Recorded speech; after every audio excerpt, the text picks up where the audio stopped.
How's it going, guys? Welcome back to another Senior Couch interview. Today I'm joined by Hjelm, formerly one of our propulsion leads. Very, very smart person who designed our propulsion system for MOCA, UCI's second liquid bipropellant rocket. And I'm so excited to hear what you have to say. Okay, so always my first question. Like, what got you onto this project? Where did the inspiration come from? You told me you knew you wanted to be in aerospace, but you landed doing one of the hardest things on this campus, and that is designing like actual rocket science. So tell me about that. I mean, I picked aerospace for a really dumb reason.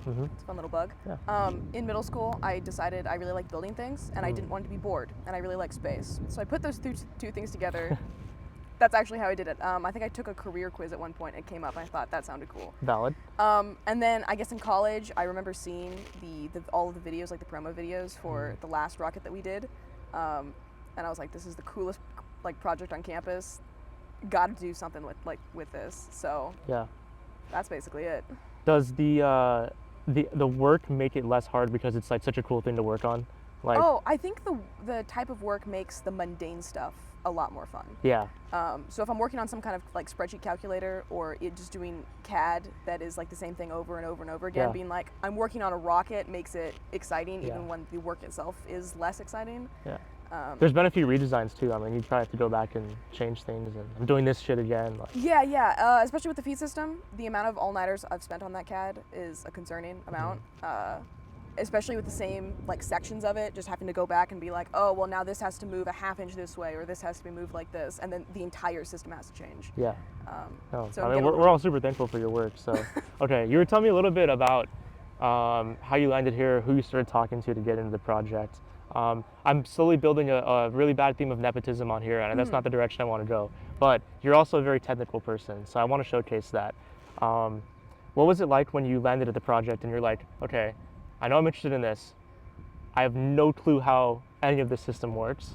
And then you learned it, you designed your own system, and eventually now you're onboarding new people to be propulsion leads and chief engineers. And what was that transition like based on how it was versus how it is? Yeah. So I don't fit into your nepotism story. I did not know a single person on the project. I ran into Quincy literally at the info session, asked him a few questions, and that was it. Yeah. And then when I got on, I saw the old system from Peter. Literally had no idea what any of it did. I had a couple references, like the P and ID of the system, the old CAD. I think I opened up the old CAD maybe once or twice because it was kind of just a mess. But after that, I basically just learned how each individual component worked. I had to do a lot of Googling, in my phone I still have a million pictures of the actual components where I looked up their ID numbers or their serial numbers to figure out what they were and what they did.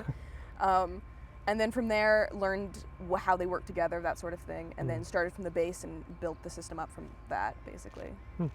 Wow. And your onboarding now is like, you told me that process is very different. Like, we don't even have an onboarding process now. Yeah. It's more like you kind of learn things in the summer, but it's a lot more seamless. We did have a document when I joined that was put together by the old chief, Hudson, and it went through a lot of the fundamental like theoretical stuff. So we had a lot of resources from textbooks and lectures and that sort of stuff.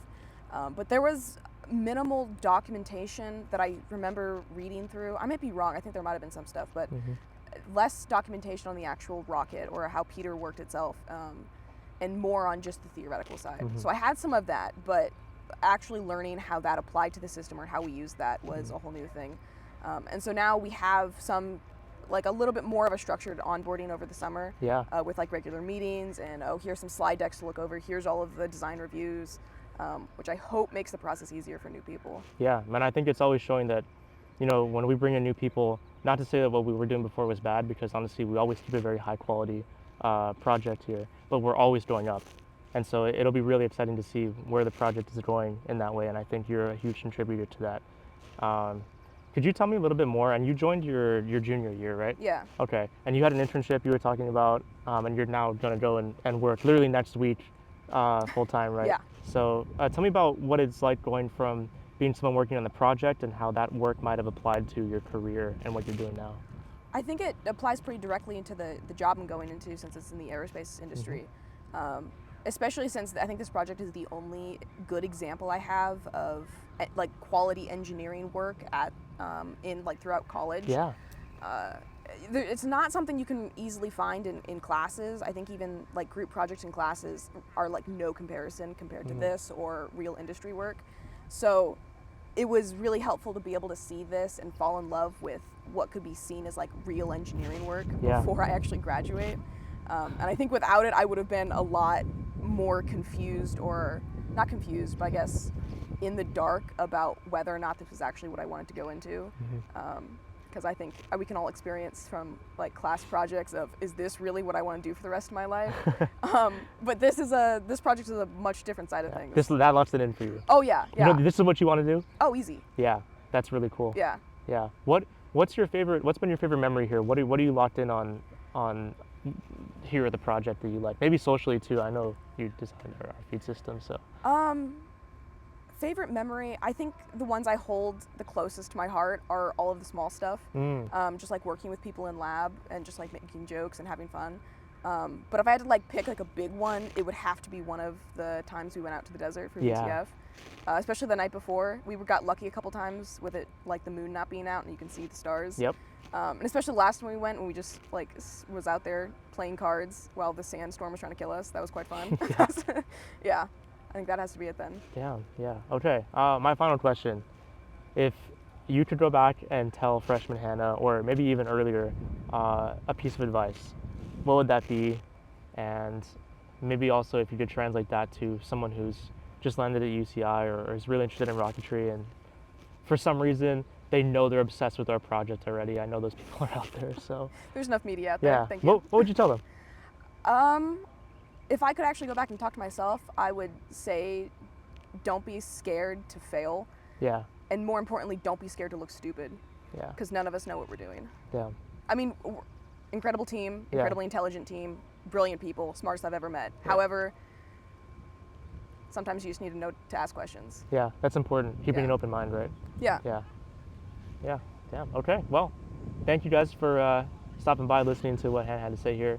I'm really happy to be doing these interviews, so awesome to hear from you. Thank you for your time, and congrats on getting your degree. Thank you. It's been a long journey. We're going to be looking up to you with a lot of aspirations and looking to see where you go. So, all right. Later, guys.